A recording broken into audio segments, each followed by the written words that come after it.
you set a goal for your 100th podcast to be Dan Martell.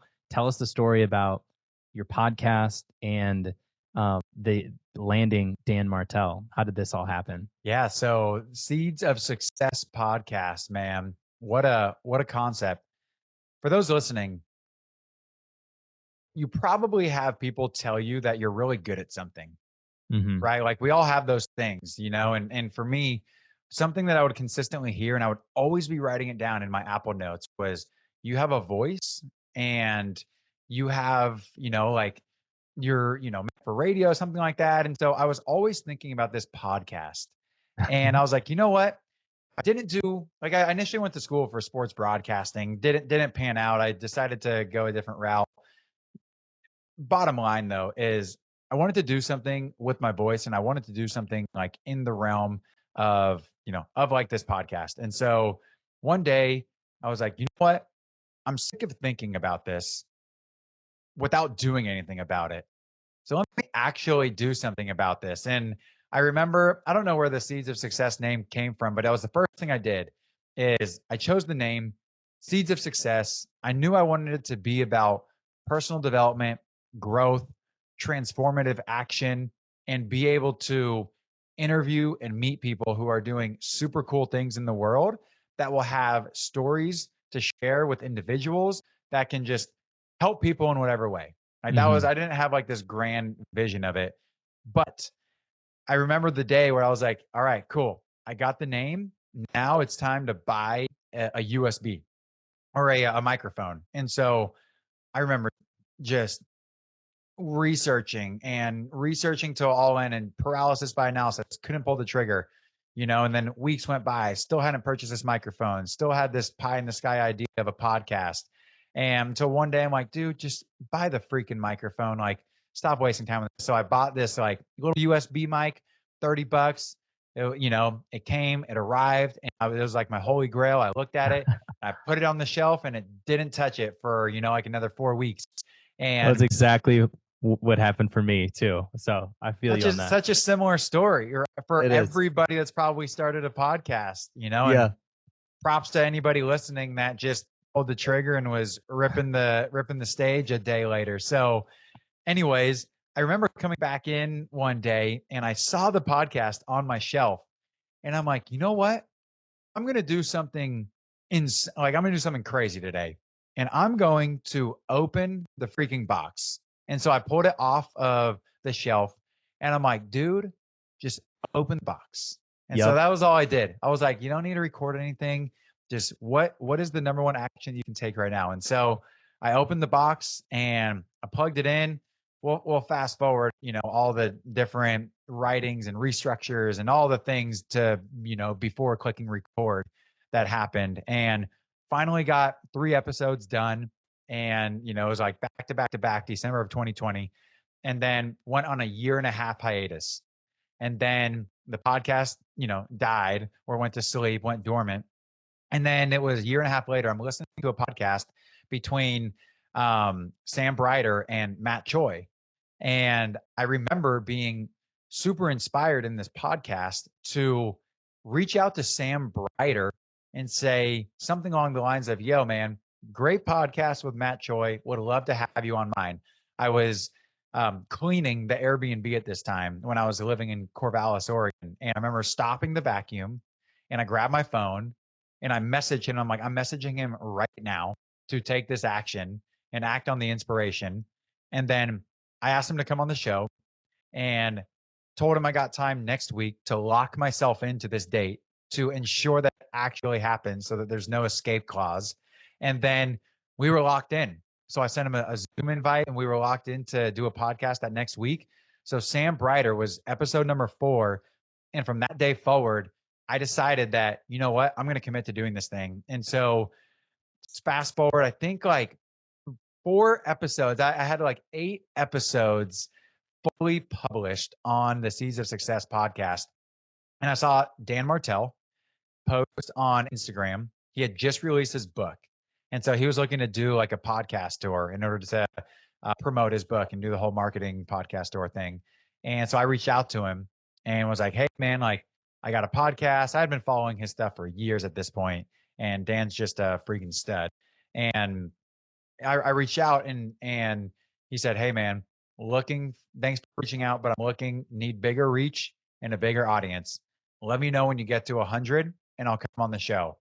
And so that message changed my life because I now had a goal with a reason behind it, right? There's something very powerful, not of just having the goal, but the why behind what you're doing.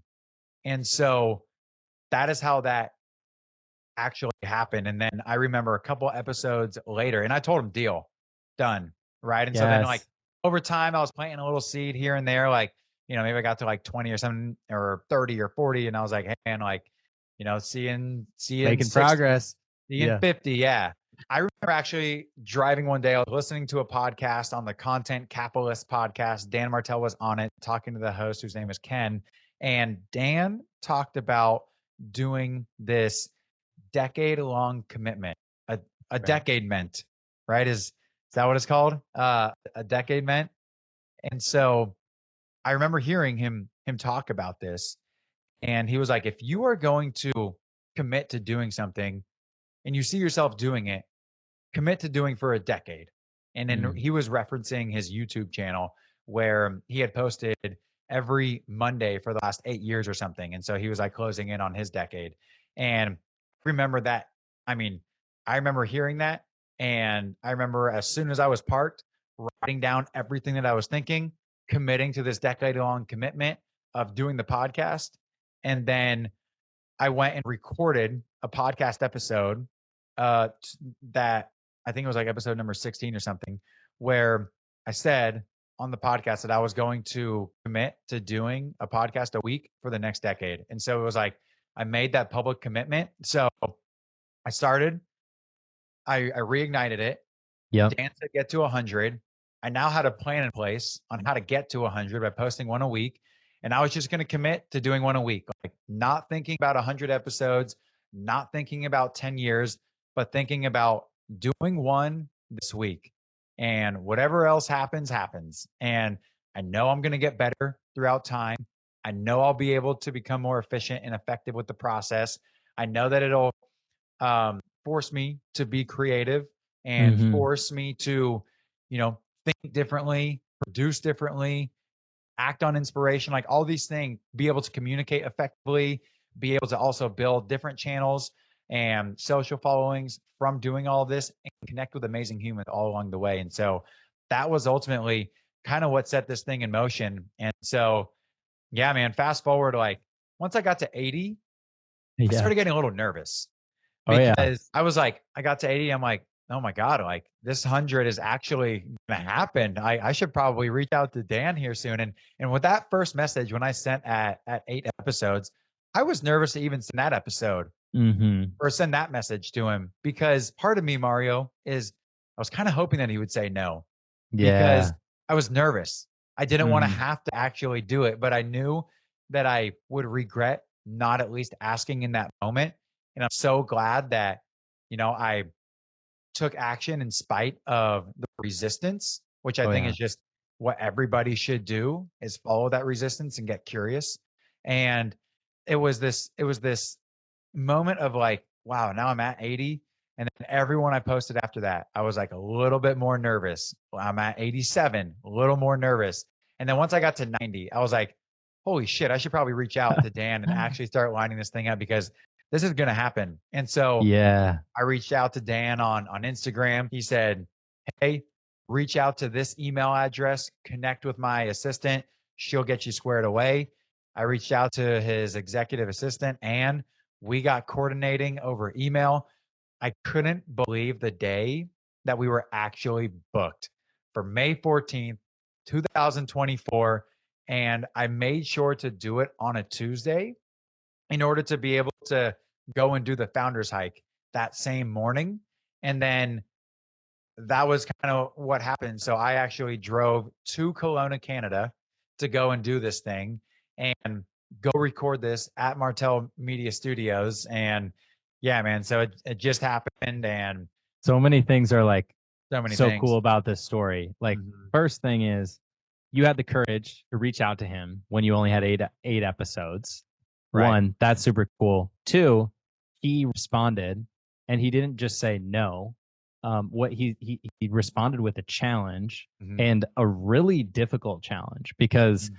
I don't know exactly what the stats are, but I think I've read like it's like 90% of podcasts have quit after like 6 episodes. Right. So it for him to respond and to challenge you, I think is equally as cool. And then for you to just consistently push through and knock it out, and then for him to say yes to it, like such a cool backstory. And now, like, tell me, what was it like actually sitting there and doing the interview, and walk me through the actual interview, and what were some of the main takeaways that you had from your conversation with him? For your audience listening, I just want to remind you how amazingly powerful it is to have a dream and then Mm, take consistent action towards getting there, and then actually living in that dream when it becomes a reality. And it was like one of the most insane experiences ever because it was actually happening. And mm, it's just one of those things, where you don't really believe that it's going to happen until it does, because of what you decided to do and committed to doing all the times you wanted to. More importantly, all the times you didn't want to. I can't tell yeah. you how many times I got to Sunday night at 8 p.m., 9 p.m., and I was like, oh God, dude, I got to do a podcast right now Yep. because the week got away from me or whatever. But it was those ones that sometimes turned into the best episodes that I had had. And it was in those moments that you also need to continue becoming somebody who does hard things when you don't want to, in order to actually achieve the dreams that you're working towards. And so I don't want to, like just gloss over that, because there were so many times that I didn't want to actually do the podcast on a Saturday, Sunday night, or, having to just like figure things out when super tired, 10:30, and you're waiting for this thing to upload and figuring out what the hell am I going to say in the first place. Yeah. Right. So it was really nice when I decided to work smarter, not harder, and actually record like, 6, 7 episodes at a time, and then be able to Mm, actually have them ready to go. So those are all things you figure out along the way. Don't worry about the how. Just focus on what you actually want to get to. Have a very simple plan and then figure it out along the way, was kind of how this one turned out. Uh, 100%. yeah, man. So, but the actual day, I'll never forget the day. And I took a PTO. It was on a Tuesday. I took a PTO.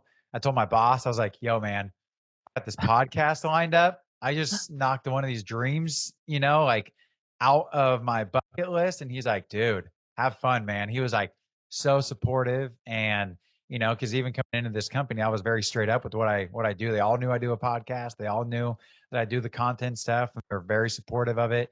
And so it's nice to be encouraged around great Mm, people who are supporting you along your journey. But this day, I remember I wrapped work on that Monday afternoon. I hopped in the car and I drove 6.5 hours to Kelowna, Canada, and it was a wild experience, man. I got to my Airbnb that night and listened to a bunch of, I listened to Dan's audiobook on the way, and I listened to a couple podcasts with Dan. I listened to some pump up music. I listened to some emotional music. I talked with some people, and it was just like all the feelings. And so I just really embraced being in the moment of everything, is how I was really trying to approach the the whole 24-hour period. And, then that next morning woke up, went on the founders hike, met amazing people. It was like this whole thing was coming to reality. And then went on a run around Kelowna, just kind of freed my mind, saw some, it was like beautiful. Have you been to Kelowna, Canada? no, but it looks insane. It's Yeah. insanely amazing and strikingly gorgeous. And so it was a really cool place to be. I've followed Dan for so long that I had all these different topics that I thought I could talk about, and had all these different routes and directions that you could go. And so I did struggle a little bit trying to figure out, where do I actually want to go with the conversation? What am I curious about? What is he excited about? What's he got going on in his life that he would probably be super passionate to talk about? what would add the most value to audiences? I had all these different questions floating around in my head. So it was a little difficult at times to like boil it down to just a couple, right? And Mm-hmm. so that's ultimately what I did is, in the preparation, obviously I've read his book and listened to the audiobook. I've listened to a bunch of different podcasts. I mean, I've listened to so much of his content over years, but I also wanted to be very in tune with what was he doing right now. So I went back and watched like his last 3 and 4 latest vlogs that he has on his kind of like uncut channel. I made sure that I was tuning in with all the most relevant content so that I could, have some points to pick and choose from if and when that time came up to reference them. And then, I just boiled it down to 3 to 4 canned questions that I knew I could like pivot to at some point in time. And so the strategy that I developed was let me just know how I'm going to open it, see where it goes, have these 3 to 4 questions that I can pull from, and then know how I'm going to finish it. So that was ultimately, and then I just went for it, man. And I kind of did some walk around Kelowna, deep breathing, enjoying the moment in the sunshine. It was a gorgeous day, so I was just really living in the moment. And then walked into the building, went into the elevator opens, and I'm just literally at the doorstep of Martell Media Studios. So it's just crazy. Like there it is. I walk in and it's the whole media team and production studio. And so I kind of sat there. And then I ended up getting a little tour around the office, met the whole team. Dan was recording something in the studio at that time. And then, I had a 2 to 3 p.m. time slot. And sure enough, like he came out and introduced himself. And it was super cool because, obviously Dan preaches buy back your time and, be, know the value of your time and know the value of an hour. But for that hour, like, you know, he was super present and Mm. which was something that I appreciated, right? Like, and I would expect that, like, guy of his stature to be super present in what he's doing. But it was just cool because you never know what you're gonna get from people. And I felt welcomed. I felt like he was just fully in tune with everything. And let me tell you though, the minute that we sat down on the couches in the studio, I was like, holy shit, this is This really is going down. this is real. Yeah, this is real. He was like, "How did you get here? How are you sitting in front of Yeah. me? Like, what is the deal?" He's like, "I don't know if you recall, but you challenged me to get to 100 episodes. I did. Here we are." Was like the bottom line. And he was fired up because to your point, That's so so many cool. people don't ever get past 5, 6 episodes, right? Yeah. So many people, like the way that he put it, don't have follow through skills. And, Mm. so it was like a very cool experience to be able to relate on that. And then, ultimately that's where we started with the conversation. But yeah, man, it's crazy just actually living in the dream and living in the moment of it. It was like, yeah, it was It's crazy. so cool to hear. It's almost like hearing you describe that day is almost like hearing somebody describe their wedding day. Mm, But it's such like a big thing that you remember like every detail because of how much effort and energy went into it. mm, And it sounds like you had one of those key like takeaways of him being like really present with you in time mhm. and the follow through skills. But I'm curious, is there anything or what did you learn from him through that conversation that will stick with you moving forward? I'll always remember we were talking about coaching. So there were a couple of things that I did want to ask him about. I was very curious about Ed Milet. I know we mentioned him earlier. Ed Milet is Dan's coach. And so I was curious about things that he learned from Ed Milet. And he's so very powerfully, for any of those listening, like coaching is single handedly the best investment that you can ever make in yourself, assuming you have the right coach. Mm-hmm. And what I mean by that is we have all these different investment vehicles, real estate, 401ks, stocks, market, whatever. The single handedly most important and transformative investment that you can ever make is in yourself. And how he framed it was that the transformation happened at the transaction. And it was just the Mm. way that he put it. He was like, the minute that he handed or wired the money over to Ed Milet, which is no small fee by any stretch of the imagination, that's when the transformation happened. Like, I believe in myself. And it was just like Mm. this immediate transformation that he described going through. And so that was something that just completely reinvigorated me for, just continuing to double down on you and your strengths to become the best version of yourself in all areas of life in order to have the most impact that you can have as a human, and then give yourself the best life possible. And then therefore all of those around you as well. So that was something that really, really stuck out to me. I Isn't that see. really cool to like think about? So the transformation occurs at the transaction. Right. You started by talking about sales and like the transfer of belief and how that happens through sales. Like you're really good at selling other people and like when you really believe in them. Mhm. And so it's kind of like the same thing, that connection between transformations happening through the transference of belief. So I don't know. I just 100%. thought that was like a really cool, like just connection from like what you talked about at the beginning to what he's talking about. Oh, and to your point, that was the first thing that he actually answered in our conversation was that his life is, you know, uh, summarizing here, his life is essentially, you know, um, a product of the belief of other people in him, and the right Wow. people coming into his life at all the right times. He was like, dude, like just the belief that Ed instilled in me, that was worth every single penny that I could have ever asked for. And which is crazy to me because I'm like, well, I look at you, outside looks at you, like you got it made, you're doing amazing things. It would be crazy to think that you don't actually believe in yourself. It's like, Colin, we all have doubts and fears and insecurities and imposter syndrome. And for somebody like Ed Milet to actually look at him and say, dude, you freaking got it.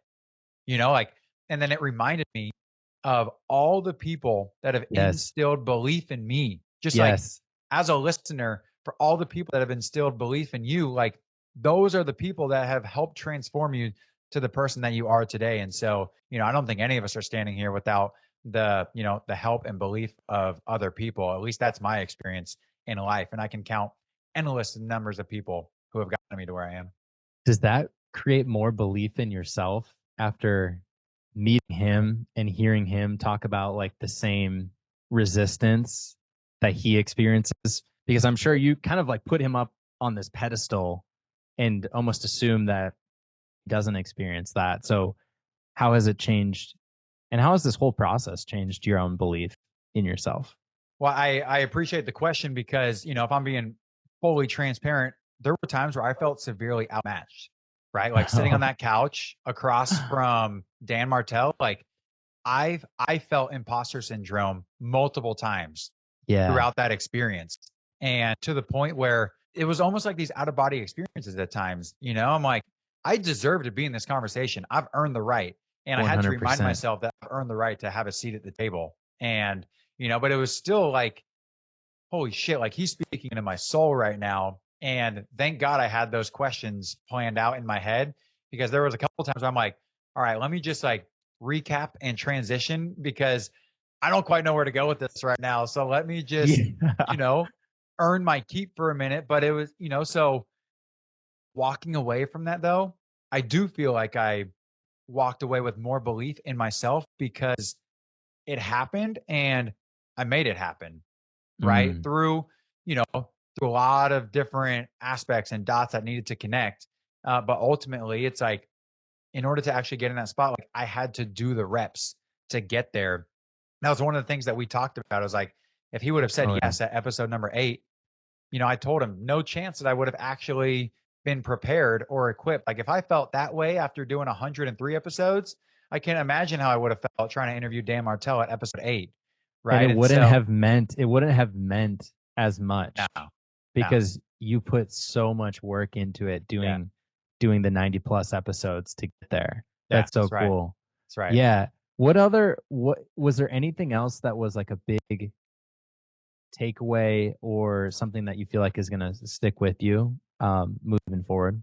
I think that is probably like the biggest one for listeners and audience is just to regardless of how the results turn out, be proud of the work that you've done. Like, look and actually, and like actually give yourself credit for the achievements that you've had.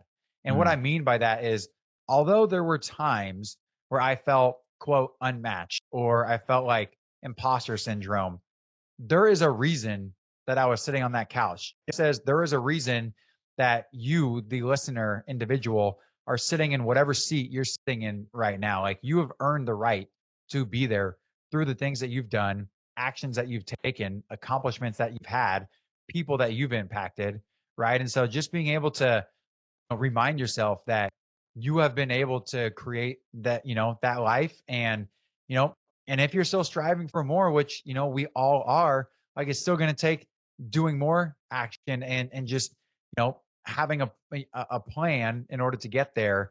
And then do the thing. And so, but as for like Dan takeaways, yeah, there's probably so many, and we're still like working through. I got a buddy working on the project for it right now. So maybe that's, yeah, actually I walked away actually feeling like I was living through the buy back your time principles. And so for those that don't know, Dan, like, his whole thing is buy back your time, and so that you can actually do the things that light you up and make you money. Like, that is ultimately the bottom line. So, he talks about, if you are really good at sales, like, you should just do sales in your day to day. For example, whatever you can outsource. Maybe it's like automating your follow up, or automating the admin tasks, or automating, I know this is super cliche, but your yard service, or, mm-hmm. somebody to come and like do things around the house or whatever, like wherever you're at in life,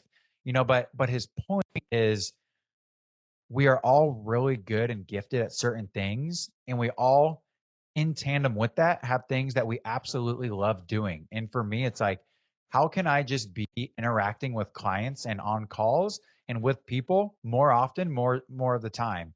And so it's like, what can I actually buy back? And so, like, for this video, old me before going to meeting Dan Martell is like, I would have sat down and not invested the money to a professional to Yeah. actually get this production done. And so right now, I'm like doing my day-to-day job, right? Working in tech sales and doing super well with my own stuff. And in the background, I hired a friend to actually build out the interview, build out the YouTube and the podcast, and do reels with it. And so it's like, while I am earning money doing the Mm-hmm. things that light me up and that I'm loving and making me money, he is also working on that in the background. And so then now I will have assets to actually use and distribute when I'm actually, done working, or over the week. Like, the thing would never get done also if I just hadn't outsourced it. Like, there's no Yeah. chance, nor to the level, because Oh, what my plan 100%. is now is to take that and double down on the principle, and take this production, post it to Upwork once it's done, so that I can actually hire a virtual assistant to then show them the work that I'm aiming for, so that I actually don't have to continue worrying about doing the actual video production. Because it's like, I was thinking about this the other day in yoga, and it just like hit me. I'm like, what am I really good at? So for those listening, what are you really good Yep. at that only you can do? And for me, I realized that I'm really good at conducting the interviews, doing the very specific research to ask the right questions in these interviews, to then, convert that into a form of writing, whether that's on LinkedIn or the newsletter. And I could never hire somebody to do that, because that is what I'm really good at. And that is what ultimately will make the most money as well. And so if I can just focus on doing those, bringing on the right guests, asking the right questions, conducting amazing interviews, and then outsource the things that, I can hire somebody to do that I could do, but it's not worth my time in order to actually do that, because it's not like I'm super in love with that. Honestly, I think I'm walking away with that is like That's this, so cool. yeah, the buyback It's cool principle, to think it was about real. how you're learning that, 1 to 2 years into your decade long commitment. So this one goal, this one interview will teach you this principle and this skill that you can apply for the next 8+ years as Right. you grow your your content and media business around the Yeah. podcast and YouTube. Like that's so cool to think about. And I cannot wait to hear that, man. Seriously, I'm so pumped. And so I think kind of like one of the things as we're starting to kind of wrap this up, I'm Can I step curious. in real quickly? Can I Yeah, step in go real for it. quickly? Yeah. I just want to emphasize one point, and sorry to cut you off. No, it's cool. For your listeners, for people listening, when you have the opportunity, I could have very easily have done a Zoom call. There's no chance in Yeah. hell that I was going to do a Zoom call with Dan Martell, right? Yeah. There was no other option other than getting in my car Get in and there. driving the 6.5 hours to Kelowna, Canada to meet and shake his hand and actually do the thing live, because it's experiences in life that we will never be able to either repeat in the exact way that they were or have that unique experience that we can take advantage of. And at the end of the day, when we're looking back and we're 85 years old, right? Are you going to remember the Zoom call that you did where you kind of met Mm, somebody through, through this camera? Or are you going to remember the whole experience of actually doing the thing you're probably resisting a little bit more, but ultimately is going to just create this life resume that you're super excited to have lived through in order to actually, live the life that you ultimately do want. And so, not to take away from like Zoom calls and things like that, because they're very necessary for experiences like this. When you can make it happen, make it happen. Anyway, all right, that's sorry. such a good point too. Like when you, and I think when you have like an opportunity like that, Right. you got to go for it. You got to commit. You got to do whatever it takes to get there and to make it happen. So Yeah. thank you for sharing that with me. So kind of what I was thinking to just kind of start to wrap this up, because we've talked a lot about your origin story. We talked about this goal and like the process of getting there and some of like your biggest takeaways.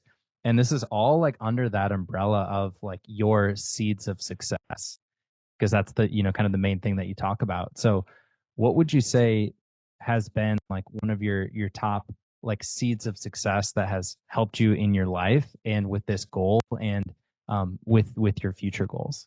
I mean, I was thinking about this, even like, what are my seeds of success, right? And even through this conversation, one thing I'm realizing is that it's all about how you respond to things. Like, that is Mm, ultimately a seed of success to me, because it is always 100% within our control of how we respond to a given situation, right? There's yeah. always going to be an event.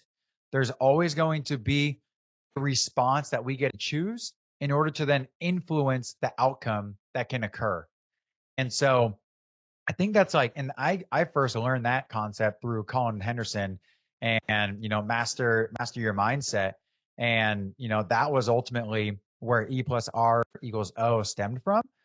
But it has been very transformative because it's all rooted in things that we can control. And I know it's super cliche. And for those listening, I was taught very long ago that those things that are cliche, we should listen to even more and act on, They're because true. they very well are true. Exactly. So I would say just, and that kind of goes along like the mindset of things happen for us instead of to 100%. us. So getting out of victim mindset and getting into, I don't know what the opposite is of victim mindset, but maybe like responsibility or accountability or ownership mindset, right? So I would say that's 100%. like the first thing that comes to my mind. I'd be remiss if I didn't say that physical movement and training and exercise is a massive seed to my success, because Hmm. I don't think I'd be anywhere near the place that I would be if I didn't work out and sweat every day. It is like the single handedly probably number one keystone habit that is a part of just, it's not even a habit. It's just the way that I live. And that is something that, I mean, it doesn't matter if we're traveling, how much sleep we've had, if it's, super early in the morning, late, like if the workout is going to get done, it's not even like just training, like I have this mindset of like always being game ready.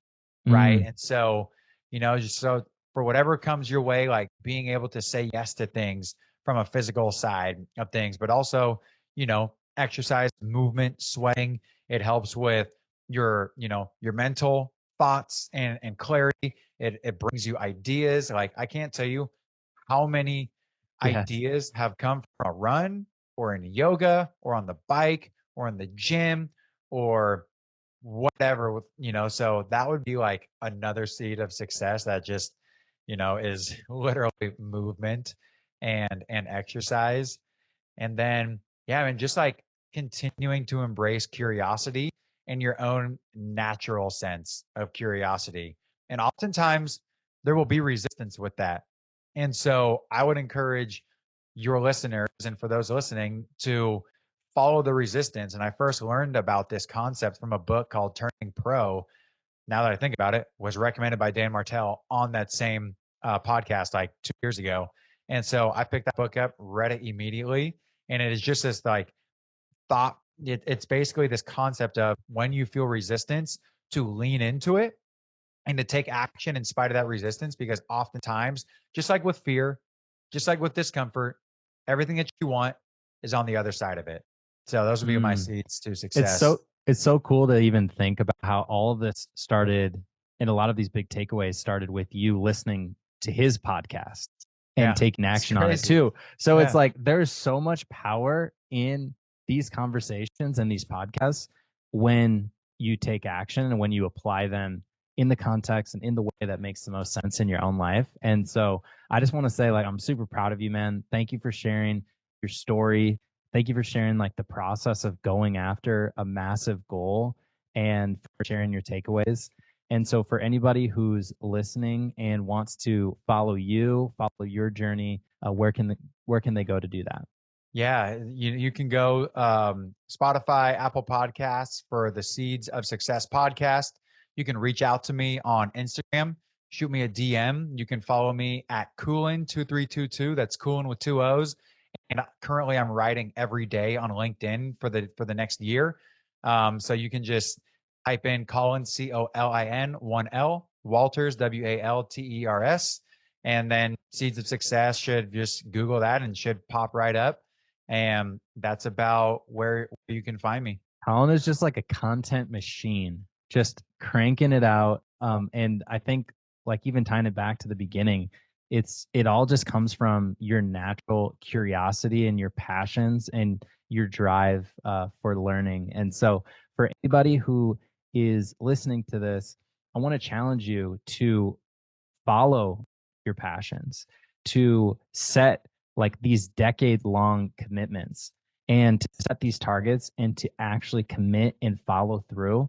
Because on the other side of it, you have those experiences that Colin talked about today with Dan Martell, those out of body experiences, those oh shit, I actually did it, and the lessons and the growth that comes from that is just so rewarding. And so I'm leaving this conversation super energized and ready to go. And so Colin, thanks so much, man. Mario, I appreciate you having me on. And for those, for everybody listening, just know that none of this may have happened without my work with Mario. And I just want to make sure that that's clearly known, because Mario and I had a coaching relationship, coach client, and Mario was my coach. And we started setting these goals of the podcast, of the coaching business. Like when we started working together, I don't know if I had like, 4, 5, 6 episodes when we first started working together. And sure enough, your belief in me, the work that Mm. we did, the transformation at the transaction obviously occurred. Don't know if I'd be here without the work that we did, but not willing to bet against it. So I just want to leave Thank you your, for saying that, man. yeah, man. Yeah, it Just was want to leave your audience with that. that's why it's so cool to see you go for it. And I'm super inspired. And so for everybody that's listening, plant your seeds, make it happen, follow through.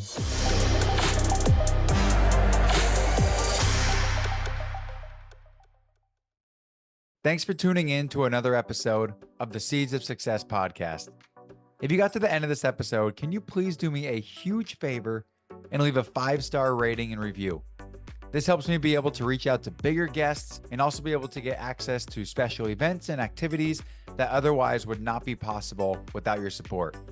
So if you could please take just 3 seconds and leave a 5-star rating and review, it would mean the world to me, and I will see you on the next episode.